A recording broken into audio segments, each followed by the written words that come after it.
Nós estamos começando o terceiro episódio de uma série de mensagens que nos chamam a olhar a Bíblia de uma maneira totalmente diferente.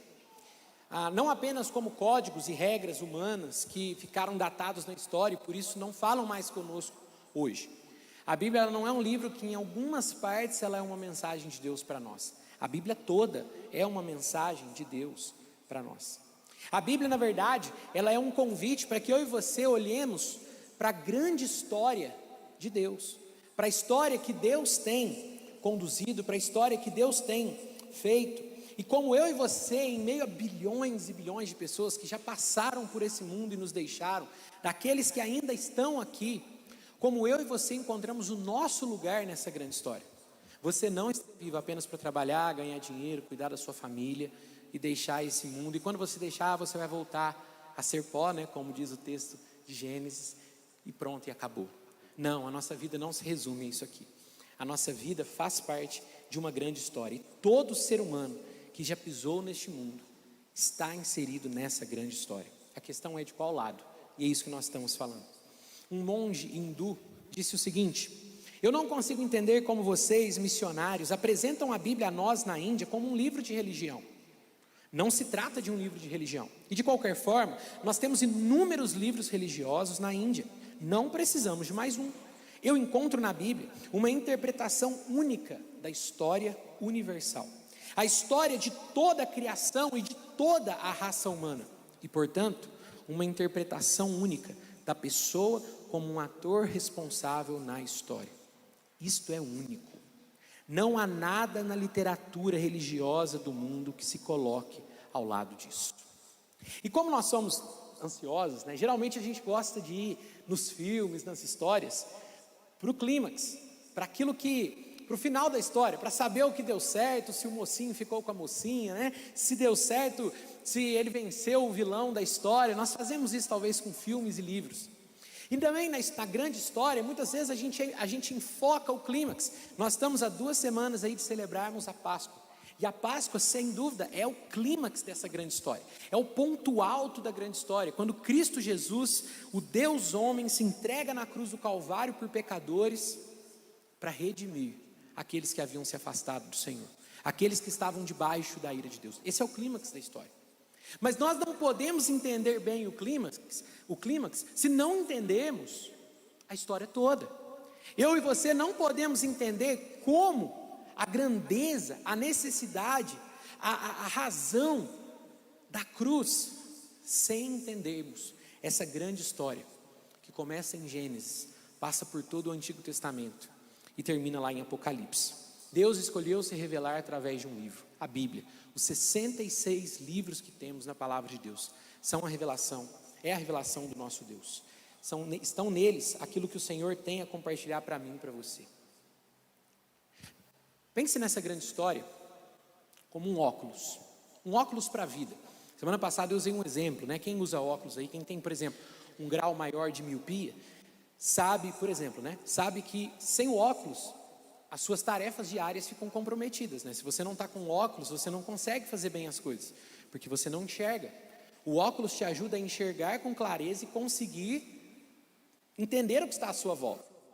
Senão você vai enxergar embaçado, senão você não vai conseguir entender de fato aquilo que está perto de você. Sem a grande história, sem a interpretação, sem a história contada na Bíblia, eu e você não conseguimos interpretar a nossa história nessa existência. Nós não conseguimos entender o que estamos fazendo aqui, por que estamos aqui e o que Deus está fazendo nessa grande história e também na nossa história. A Bíblia é o que nos conta o que Deus tem feito. A grande história é o óculos que nos ajuda a focar e compreender Deus, como este mundo à nossa volta é tão caótico, e nos ajuda a compreender como a nossa vida, e todos os seus dilemas e tudo que nos cerca, por que tudo isso acontece. É por isso que eu e você precisamos conhecer a grande história, e nós estamos nessa jornada, nessa série de Páscoa, falando sobre a grande história. Coloca a outra aí para mim, por favor, produção. Nós estamos falando então sobre essa grande história que pode ser dividida em 4 partes: a criação, o reino criado de Deus, a queda, a rebelião no reino. Nós estamos falando sobre a terceira parte, Cristo Jesus, a redenção e a nova criação, quando o reino for restaurado. Então, talvez para ficar mais fácil para você, criação, queda, redenção, consumação. Consumação é quando tudo for refeito, tudo for feito de novo. Talvez fique mais fácil para você decorar. Pode deixar aqui ainda para mim. Na primeira mensagem, nós respondemos duas perguntas na primeira mensagem. Existe de fato uma grande história? É fato que existe algo maior e algo que é universal e que envolve a vida de cada ser humano? A segunda pergunta que nós respondemos é: eu faço parte dessa grande história? Onde eu me encaixo nessa grande história? Obrigado, meu querido. Como eu posso entender a minha vida dentro dessa grande história de Deus, dessa grande história que o Senhor está revelando para mim? E nós vimos que cada ser humano que pisou nesse mundo, que faz parte da história, ele está inserido nessa história maior. Ele está inserido. A minha vida não é simplesmente um amontoado de células. Eu não estou aqui por acaso, eu não estou aqui porque simplesmente estou, e quando deixar de morrer, tudo bem, deixarei de viver e pronto, acabou. Não, a minha história faz parte de algo maior e eu preciso entender o meu lugar nela. É por isso que eu e você precisamos pensar sobre a história que a Bíblia conta a nós. Precisamos ouvir essa história contada por Deus. E aí, na semana passada, na segunda mensagem dessa série, nós falamos sobre a criação. Nós falamos sobre como tudo começou e como esse Deus perfeito, que já era antes de todas as coisas, e quando tudo que está no tempo e no espaço deixar de existir, Ele continuará sendo Deus. Como esse Deus criou tudo e trouxe tudo em harmonia. No texto de Gênesis 1 diz que havia caos na criação. A terra estava sem forma, vazia, mas Deus e o seu Espírito, por meio da sua palavra, vimos que essa palavra é Cristo Jesus, o próprio Filho, não é apenas o ato de dizer, mas a pessoa do Filho, por meio de quem todas as coisas foram feitas. João capítulo 1, Colossenses capítulo 1. Ele criou todas as coisas e do caos Ele trouxe ordem. E Ele fez uma criação perfeitamente harmônica. Tudo encaixava, e a palavra de Deus diz que Ele criou num período de 7 dias todas as coisas, e ao final de cada dia, quando Ele via tudo que Ele criava, Deus dizia: e viu Deus que isso era bom. E viu Deus que isso era bom. Maravilhado com a perfeição, com a criação. Mas no sétimo dia, no sexto dia, melhor dizendo, Ele cria aquilo que seria a coroa, o ápice da sua criação, o único ser criado, a sua imagem e semelhança, o ser que seria o seu representante na terra, o ser humano, homem e mulher. Homem e mulher os criou à sua imagem e semelhança, com a mesma dignidade, com o mesmo valor diante de Deus. Ambos, homem e mulher, refletem a imagem de Deus. E quando se complementam, refletem essa imagem de forma perfeita. E essa criação completamente harmônica, essa perfeição da criação de Deus, nós terminamos falando que alguma coisa soa estranha. Porque quando a gente olha para o lado, a gente não vê isso na nossa vida. O mundo é um caos. A vida, ela é triste. Eu, há um tempo atrás, antes de eu e Carol termos o Samuel, um dia nós conversando e ela bem empolgada sobre ter filhos e tal, eu falei: Carol, mas você não pensa nem um pouquinho não? Olha quanto esse mundo é mau, olha quanta dor, quanto sofrimento, quantos perigos há neste mundo. Você não tem receio de colocar um filho no mundo? Um filho que a chance dele viver uma vida de sofrimento. Eu não me lembro quem disse numa entrevista da internet, assim, não era cristão, ele disse que são 7 bilhões de pessoas no mundo, não tem como todo mundo ser feliz, é muita gente para todo mundo conseguir encontrar a felicidade. O mundo à nossa volta, ele é tenebroso, ele causa medo, é um contra o outro. Nós não temos paz de enviar um filho para a escola, porque chega lá ele pode ter a sua mente violentada por ideologias que não fazem parte, não tem a ver com aquele momento da vida dele, para ele poder raciocinar e entender aquelas coisas. Nós não temos paz, às vezes, de deixar um filho jogar um futebol na rua, porque sabe-se lá se ele vai ser sequestrado, sabe-se lá se ele vai ser, se ele vai ter um contato com as drogas. Nosso mundo é tenebroso, nosso mundo é cruel. Mesmo, às vezes, dentro dos nossos lares, onde nós buscamos, às vezes, agir com a nossa família com maior amor, mas ali também nós conseguimos ver sinal de que essa perfeita harmonia da criação não está ali. Nós discutimos com as pessoas que amamos, usamos palavras ferinas com as pessoas que amamos, usamos para maltratá-las. As coisas estão fora do eixo. E hoje é sobre isso que eu quero falar. Hoje o óculos que vai nos ajudar a entender por que essa criação de Deus perfeita e harmônica não está ao nosso redor, é a queda. É a queda no pecado. Eu já quero começar explicando para você entender.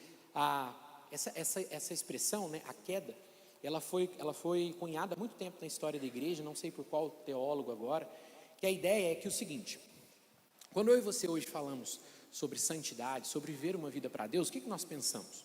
Viver um padrão alto, não é? Um padrão alto, lá em cima. Padrão tipo assim. Mas a gente parte de qual princípio? De que a gente está na linha média. Mas a Bíblia não revela isso para nós. A Bíblia mostra que nós somos criados de um lugar e deste lugar nós caímos.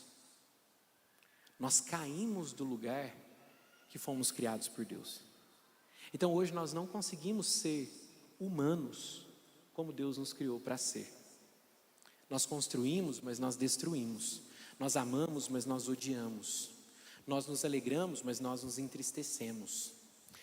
A imagem de Deus, ela foi, a criação de Deus, a sua imagem e semelhança, ela foi quebrada, ela foi distorcida, ela caiu do lugar que Deus a criou para ser, a coroa da criação. E nós vamos falar sobre isso hoje. Lindo, lindo. A criação de Deus é linda e perfeita, mas onde está tudo isso? Onde está essa perfeita harmonia? Eu não vejo isso em mim, eu não vejo isso no mundo à minha volta, eu não vejo isso no nosso relacionamento com Deus, no entendimento que as pessoas têm de Deus.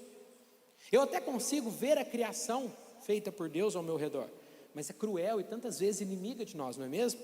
Há colheitas, mas há pragas também na natureza, não há?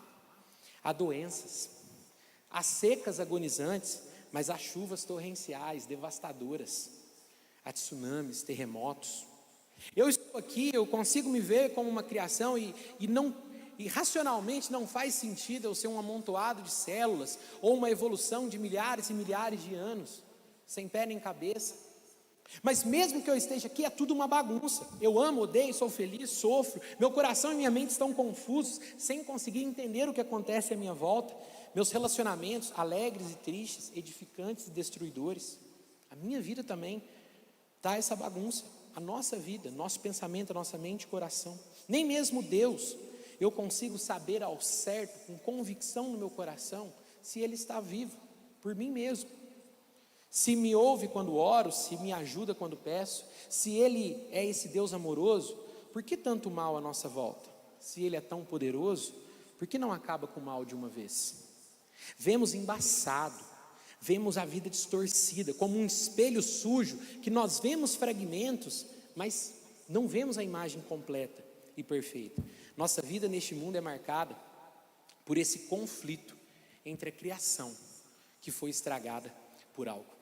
Para citar um autor novo, que eu cito pouco aqui nas pregações, C.S. Lewis disse o seguinte: creio no cristianismo, assim como creio que o sol nasceu, não apenas porque vejo o sol, mas porque por meio dele eu vejo tudo ao meu redor. O cristianismo me mostra não só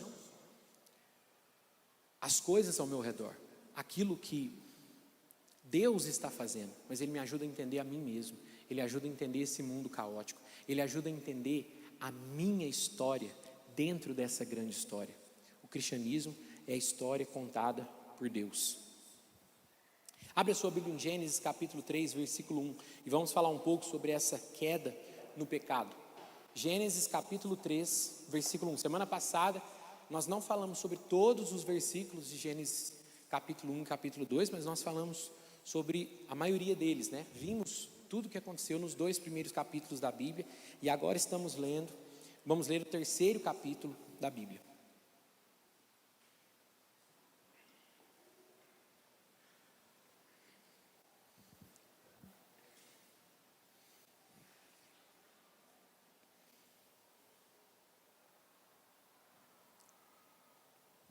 Gênesis capítulo 3, verso 1 diz assim: a serpente era o mais astuto de todos os animais selvagens que o Senhor Deus havia criado. Certa vez ele perguntou à mulher: Deus realmente disse que vocês não devem comer do fruto de nenhuma das árvores do jardim? Podemos comer do fruto das árvores do jardim, respondeu a mulher. É só do fruto da árvore que está no meio do jardim que não podemos comer. Deus disse: não comam e nem sequer no fruto daquela árvore. Se o fizerem, morrerão. É claro que vocês não morrerão. A serpente respondeu à mulher: Deus sabe que no momento em que vocês comerem do fruto, seus olhos se abrirão e, como Deus, conhecerão o bem e o mal. A mulher viu que a árvore era linda e que seu fruto parecia delicioso, e desejou a sabedoria que ele lhe daria. Assim tomou do fruto e o comeu. Depois deu ao marido que estava com ela, e ele também comeu. Naquele momento seus olhos se abriram e eles perceberam que estavam nus. Por isso, costuraram folhas de figueira umas às outras para se cobrirem. Quando soprava a brisa do entardecer, o homem e a sua mulher ouviram o Senhor Deus caminhando pelo jardim e se esconderam dele entre as árvores. Então o Senhor Deus chamou o homem e perguntou: onde você está? Ele respondeu: ouvi que estavas andando pelo jardim e me escondi. Tive medo, pois estava nu. Quem lhe disse que você estava nu? Perguntou Deus. Você comeu do fruto da árvore que eu lhe ordenei que não comesse? E o homem respondeu: foi a mulher que me deste. Ela me ofereceu do fruto e eu comi. Então o Senhor Deus perguntou à mulher: o que foi que você fez? A serpente me enganou, respondeu a mulher. Foi por isso que comi do fruto. Então o Senhor Deus disse à serpente: uma vez que você fez isso, maldita é você entre todos os animais domésticos e selvagens. Você se arrastará sobre o próprio ventre, rastejará no pó enquanto viver.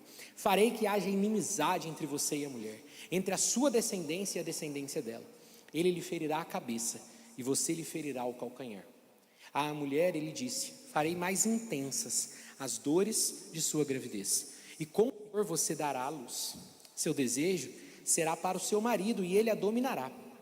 E ao homem ele disse: uma vez que você deu ouvidos à sua mulher e comeu da árvore cujo fruto ordenei que não comesse, maldita é a terra por sua causa. Por toda a vida terá muito trabalho para tirar da terra seu sustento. Ela produzirá espinhos e ervas daninhas, mas você comerá de seus frutos e grãos. Com o suor do rosto você obterá alimento, até que volte à terra da qual foi formada, pois você foi feito do pó, e ao pó voltará. Eu queria tentar falar para você em apenas duas partes, como eu e você podemos entender essa queda no pecado, como aconteceu e quais são as consequências. Então, como isso veio a fazer parte da nossa história, porque não era aquilo que Deus havia criado para que eu e você vivêssemos, e como que eu e você sofremos as consequências e podemos entender esse mundo à nossa volta. E a primeira é a seguinte: a primeira parte, minha vida, minhas regras. Você já deve ter ouvido uma expressão parecida, né? Meu corpo, minhas regras, que faz parte de um brado, né, do movimento feminista, dizendo que elas têm o direito de escolher se vão abortar, que a mulher tem direito de escolher se vai abortar o filho ou não, porque se o corpo é dela, as regras também são delas. E é interessante que essa expressão que eu escolhi parecida, ela expressa muito bem aquilo que causou a queda do homem, da sua posição elevada na criação, desse lugar que Deus projetou. Porque essa foi a atitude do homem e da mulher para com Deus.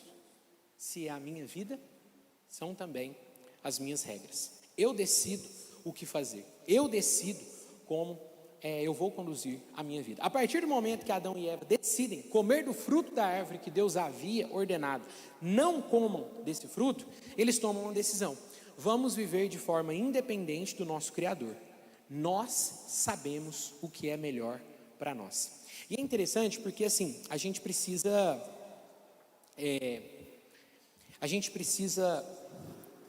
à medida que a gente vai lendo a Bíblia, vai ficando claro para nós que esse diálogo aqui, ele não é um diálogo no sentido assim tranquilo, porque a gente não vê a Bíblia não fala tipo assim, Deus ficou irado e bravo e respondeu ao homem. E o homem, a Bíblia nos dá características mais sutis, mas que a gente consegue perceber que é um momento tenso, é um momento de separação, é um momento de desalinhamento de Deus, o Criador, e da sua criação. Há um momento tenebroso aqui. Quando você for dividir a sua Bíblia ao meio, não pegue ela assim fechada e simplesmente pense onde está a metade e jogue para cada lado. A Bíblia é dividida de Gênesis 3 em diante e Gênesis 3 para trás. Como Deus criou tudo para ser. E agora, com a queda no pecado, o que aconteceu com o homem e o que Deus fará para reverter essa situação. Então, nessa intenção de falar minha vida, minhas regras, o pecado começa com uma contestação clara da vontade de Deus. Veja como acontece. E eu queria que você percebesse o paralelo de como isso acontece na minha e na sua vida. Porque os nossos pais, Adão e Eva, podem ter sido os primeiros a pecar, mas eu e você também somos pecadores como eles. Então perceba como isso acontece na minha e na sua vida diariamente. Diariamente. O versículo 1 diz o seguinte: começa com a serpente, o enganador, obscurecendo a palavra de Deus. Olha como ele pergunta: vocês não podem comer de nenhuma árvore do jardim?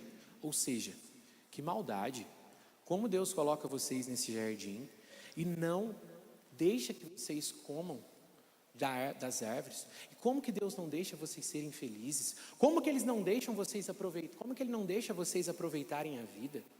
Por que Ele é tão restritivo com vocês? Obscurecendo a palavra de Deus, fazendo com que a criatura olhe para o seu Criador de uma maneira diferente do que ela havia visto até aquele momento. Até aquele momento Deus era o Deus que havia dado a vida, o Deus que sustentava, o Deus que pelo seu relacionamento, como nós vimos quando soprava a brisa do entardecer, o Deus que vinha até o jardim conversar com o homem, nesse relacionamento perfeito de cuidado, Criador e criatura.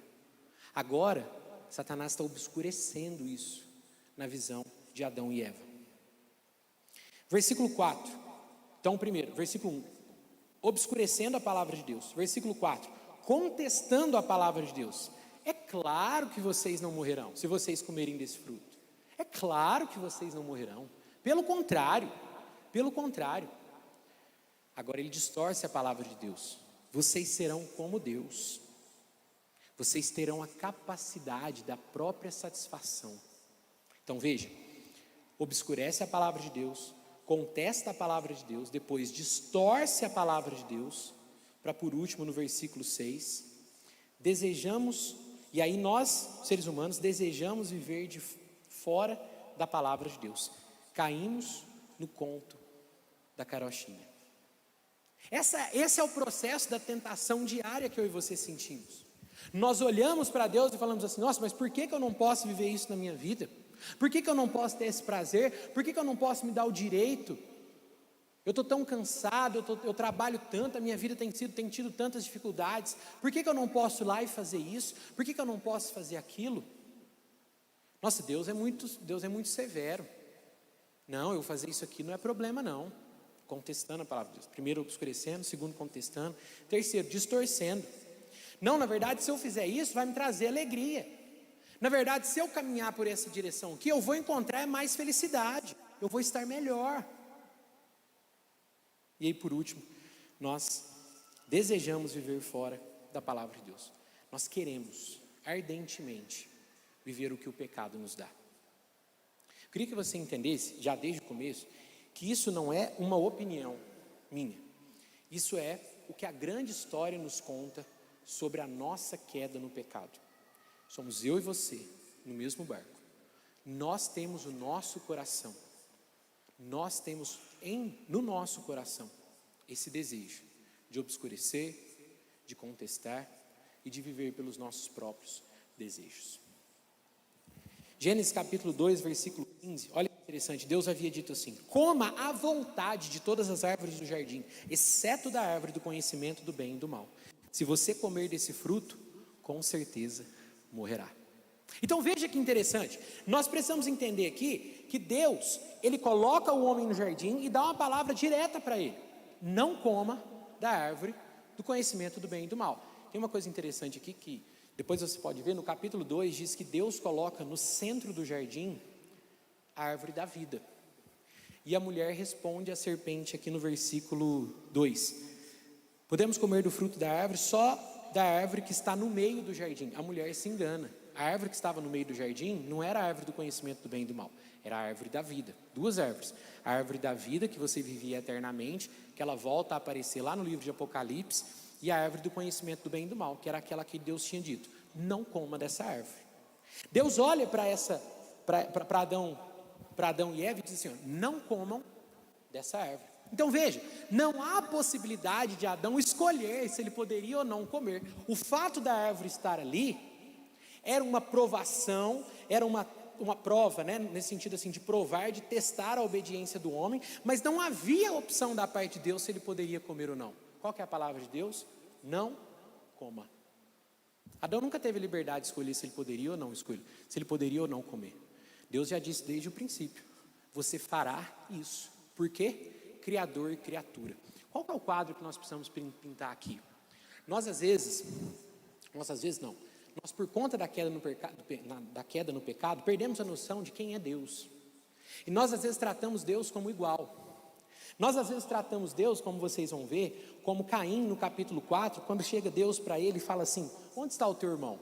Aí Caim diz: eu não sei, acaso sou eu cuidador do meu irmão? Imagina dessa? Se a gente der uma resposta dessa para o pai e para a mãe, nós já tomamos imagina se dar uma resposta dessa em Deus. Mas por quê? Nós perdemos a noção de quem é Deus.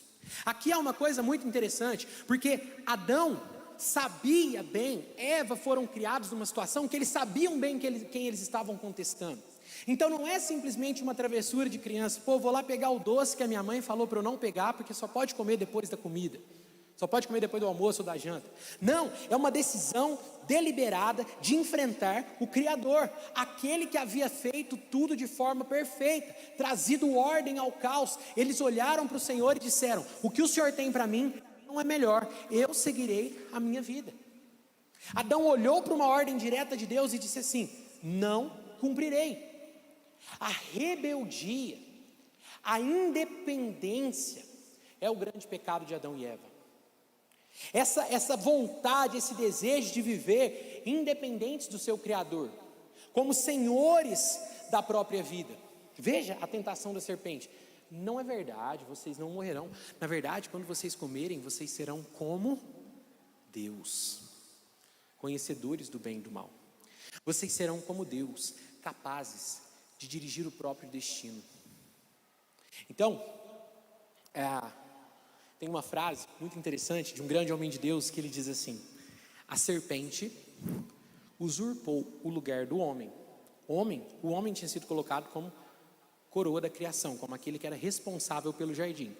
A serpente inverte a ordem e dá uma palavra que muda a direção de Adão e Eva, certo? Então a serpente usurpou o lugar de Adão e Eva. Adão e Eva se deixaram ser levados pela palavra da serpente, quando deveria ser o contrário. Adão e Eva eram os guardadores do jardim e eles não poderiam deixar que aquilo acontecesse. Então a serpente usurpou o lugar do homem. E o homem, tendo caído na tentação da serpente, tentou usurpar o lugar de Deus. Sabe o que é o pecado, a rebeldia do coração de Adão e Eva? É tentarem se assentar no trono que é do Senhor. Criatura tentou ser como Criador. Isso não para neles, isso vem até mim e a você. Isso passa para mim e para você. O pecado, ele envolve, todo pecado na nossa vida, ele envolve uma dúvida sobre Deus, crer em uma mentira, que um caminho contrário a Deus é melhor do que o meu, e ser motivado pelo próprio desejo. O pecado original de Adão e Eva foi essa rebeldia contra o Criador e essa vontade de viver de forma própria. Agora, nós também questionamos a vontade do Criador e nós também tentamos viver a nossa vida de acordo com a nossa vontade. Outro grande homem de Deus diz o seguinte: ao cobiçarem um trono que não lhes pertencia, os dois perderam privilégios que já tinham. Eles se degradam, tentando tornar-se o que jamais poderiam ser. Tentando se tornar Deus, eles caem da posição de humanidade, queda, tentando se tornar o que jamais poderiam ser. Criatura jamais se tornará Criador. Eu e você jamais conseguiremos guiar as nossas vidas. Eu e você jamais conseguiremos encontrar felicidade longe de Deus. Eu e você jamais conseguiremos encontrar satisfação longe de Deus. Eu e você jamais conseguiremos encontrar no outro, no nosso próximo, satisfação. seja na criação de Deus, nos recursos que ela tem, no ouro, na prata, em tudo que esse mundo pode produzir, em terras que eu posso comprar, nada disso fará o que somente um relacionamento com Deus pode fazer. E os homens caíram dessa posição de relacionamento com Deus. Então a primeira parte, como que aconteceu? Minha vida, minhas regras. Segunda parte, minha rebeldia, minhas consequências. No versículo 8 ao 19 a gente vê isso acontecendo, nós não vamos ler de novo, mas a partir do momento que o pecado entra no mundo, tudo foi atingido, porque tudo depende da relação com o Criador. O relacionamento, a dependência criatura-criador, ela é constante, ela foi criada para ser constante. Não há vida, não há como ter sustentabilidade da vida fora da graça de Deus. Na criação, Deus coloca o caos em ordem. Lembra? A terra estava sem forma e vazia e Deus dá ordem a tudo. Mas na queda, o homem se distancia de Deus e torna a sua vida um caos novamente. Por quê? Versículos de 8 a 10. Ele encontra culpa e vergonha diante do Criador, diante de Deus. Versículo 12. Problema no relacionamento com a mulher, relacionamento com o próximo. Até aquele momento só havia Eva. Relacionamento com Deus, com problema. Relacionamento com o próximo, com problema. E a criação também é atingida. Veja que interessante, isso aqui é muito importante. E ao homem Deus disse: uma vez que você deu ouvidos à sua mulher e comeu da árvore cujo fruto ordenei que não comesse, maldita é a terra por sua causa. Por toda a vida terá muito trabalho para tirar da terra seu sustento. Ela produzirá espinhos e ervas daninhas, mas você comerá de seus frutos e grãos. Com o suor do rosto você obterá alimento, até que volte à terra da qual foi formado, pois você foi tirado do pó e ao pó voltará. Veja que interessante. Às vezes a gente tem pessoas que pensam que o pecado entrou no mundo porque Eva deu ouvido à serpente. Mas veja que interessante. Quando Deus dá a ordem, está no capítulo 2. Antes da mulher ser formada, quando Deus dá a ordem para Adão: não coma da árvore do conhecimento do bem e do mal. E aqui Deus diz: por tua causa, Adão, não por causa de Eva, por tua causa, porque quem era o responsável pelo jardim? O homem. Lembra que nós falamos na criação semana passada? Homem e mulheres foram criados com a mesma dignidade. Ambos refletem a imagem de Deus, mas ambos têm funções diferentes. Ambos têm responsabilidades diferentes. E aí, fazendo um parênteses aqui, aquilo que Cristo e a igreja vão buscar viver é a restauração do projeto da família. Cristo é o cabeça da igreja, assim como o homem é o cabeça, não é dignidade, não é valor maior do homem, mas é função diferente, função de liderança. A Bíblia, ela mostra para mim e para você o valor criacional e aquilo que Deus, a forma como Deus criou para todas as coisas serem, sem dificuldade. O problema é que eu e você, por conta desse pecado, não conseguimos entender essas coisas.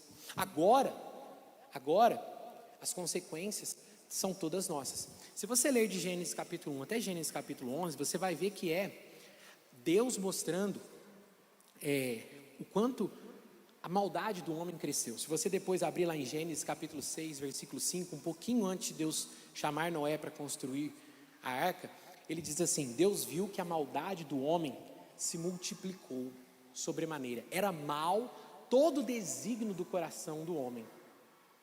E o Senhor se arrependeu de ter feito o homem. E o texto diz assim, eu falei errado, né? Inverti a ordem. Ele se entristeceu e disse: eu me arrependo de ter feito o homem. Gênesis capítulo 6, versículo 5. Mas veja que interessante, isso aqui é um negócio que na teologia a gente chama de antropopatia. Não estou falando bonito não, nem quero que você lembre desse nome, só para você entender. Antropopatia tem a ver com eu colocar em Deus sentimentos que são do homem, para que a gente consiga entender alguma coisa. Uma outra palavra para você entender é, por exemplo, antropomorfismo, que tem a ver com forma. As nuvens são o pó do pé de Deus. Deus tem um pé grandão e as nuvens são o pó do pé de Deus? Não, é um recurso de linguagem para mostrar o quanto Deus é grande. Ele é tão grande, ele é tão grandioso, que é como se as nuvens que estão tão acima de nós fossem apenas o pó dos seus pés. Isso é uma demonstração, uma forma de demonstrar em linguagem humana a grandeza de Deus. Essa antropopatia o que é Deus se arrepender? Deus não se arrepende, a gente já viu aquele texto, né? Deus não é homem para que se arrependa, nem filho do homem para que minta. Mas o que ele está dizendo? A tristeza que foi gerada no coração de Deus pelo caminho do homem de escolher o pecado. Aquela frase de Deus quando homem e mulher foram criados, e viu Deus que era muito bom. Em todos os dias, nos 5 dias, viu Deus que era bom tudo que havia feito. No 6º dia, viu Deus que era muito bom. Não era só bom, era muito bom. Mas aí você compara com Gênesis capítulo 6, Deus se entristece de ver aquilo que a sua criação se tornou por conta do pecado e do desejo da independência.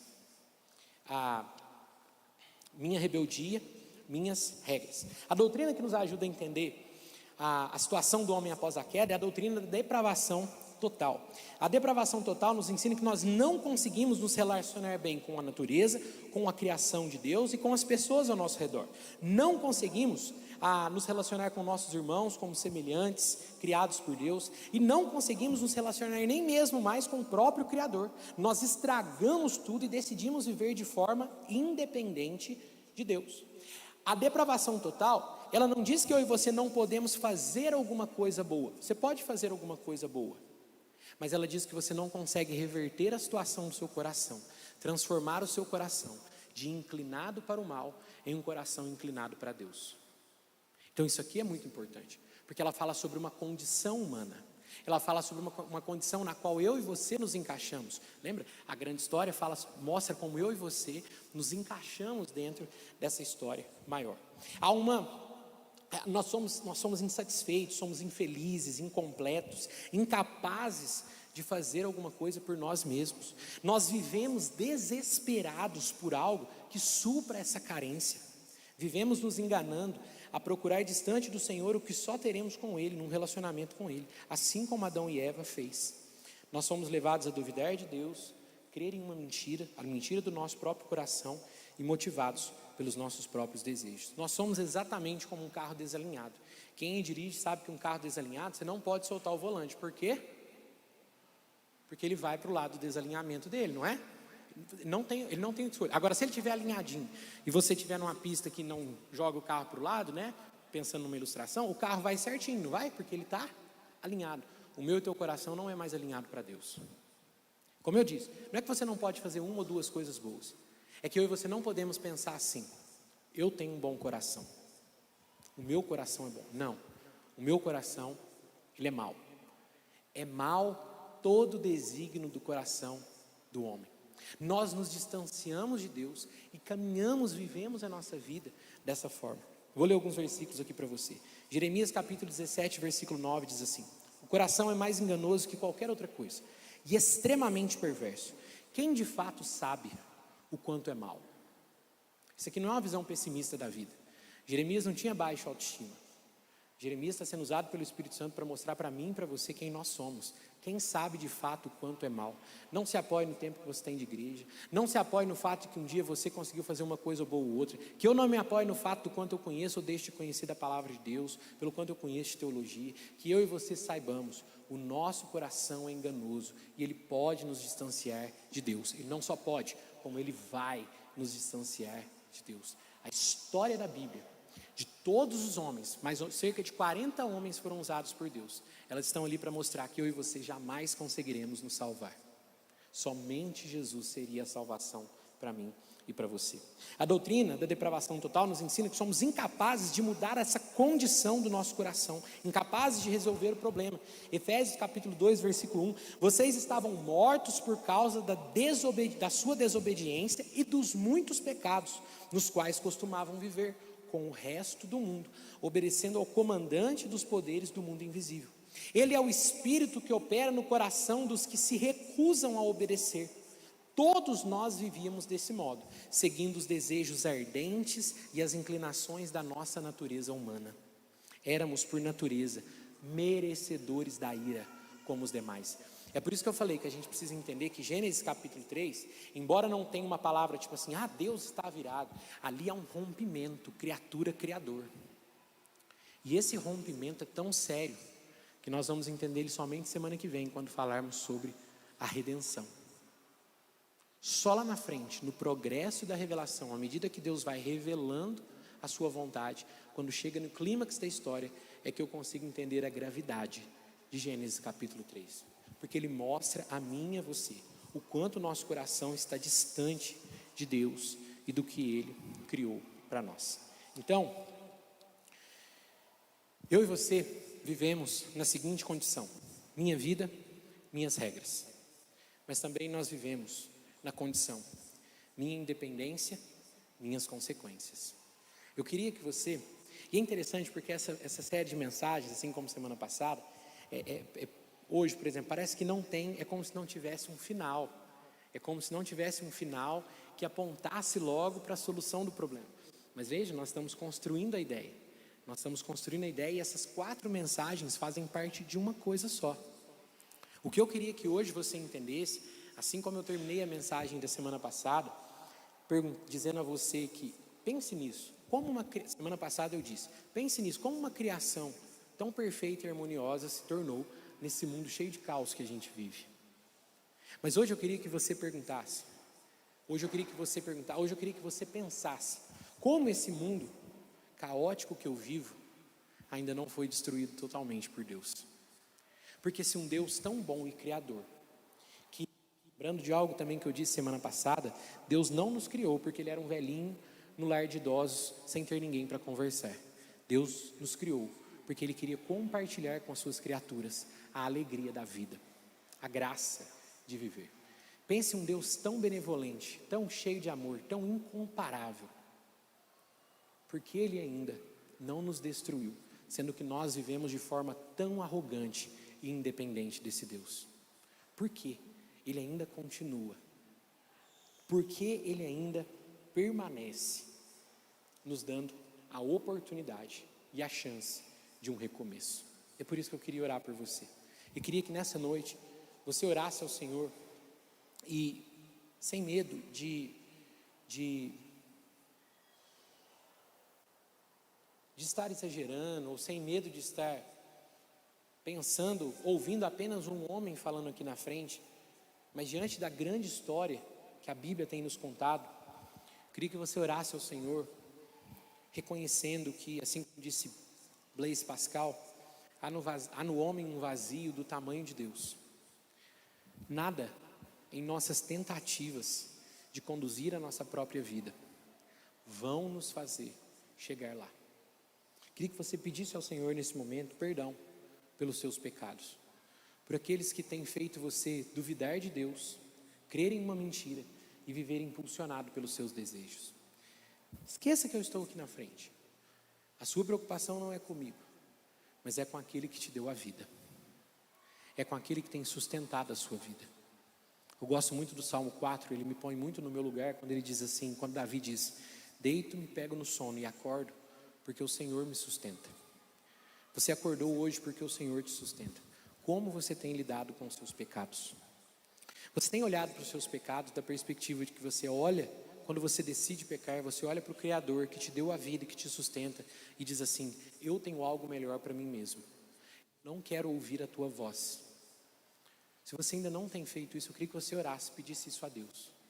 Deus, me dê a tua consciência, me dê a visão do Senhor, do quanto o pecado, ele fere a tua glória, do quanto o pecado me desfigurou. Me dê essa noção do quanto o mal, ele destruiu e tem destruído a minha vida. Não me deixe confiar, nem por um momento, que o meu coração conseguirá encontrar o caminho. A minha única esperança é o Senhor. A minha única esperança é o Senhor. Me dê, por favor, Pai, a consciência certa da gravidade e da seriedade do pecado. Peça isso ao Senhor agora. Deus, nós somos pecadores, Pai. O nosso coração, ele é inclinado para o mal. Ele é enganoso, corrupto. E nós tantas vezes nos enganamos e achamos que conseguiremos tomar o seu lugar, de nos dar a própria satisfação, de nos fazer viver aquilo que só num relacionamento com o Senhor nós conseguiremos. Por isso que eu peço nessa noite ao Senhor, que nós falamos aqui sobre a queda do pecado, que o Senhor nos dê, pela tua graça, a compreensão do quanto o pecado nos destrói, do quanto o pecado destrói o nosso relacionamento com as pessoas, o nosso entendimento de nós mesmos e o quanto o pecado destruiu o nosso relacionamento contigo, a ponto de, como diz a tua palavra, estarmos mortos, estarmos completamente incapazes de voltarmos para o Senhor. Me ajude a perceber, me ajude, Pai, no fundo do meu coração, a perceber a gravidade do pecado. Essa é a minha oração, em nome de Cristo Jesus.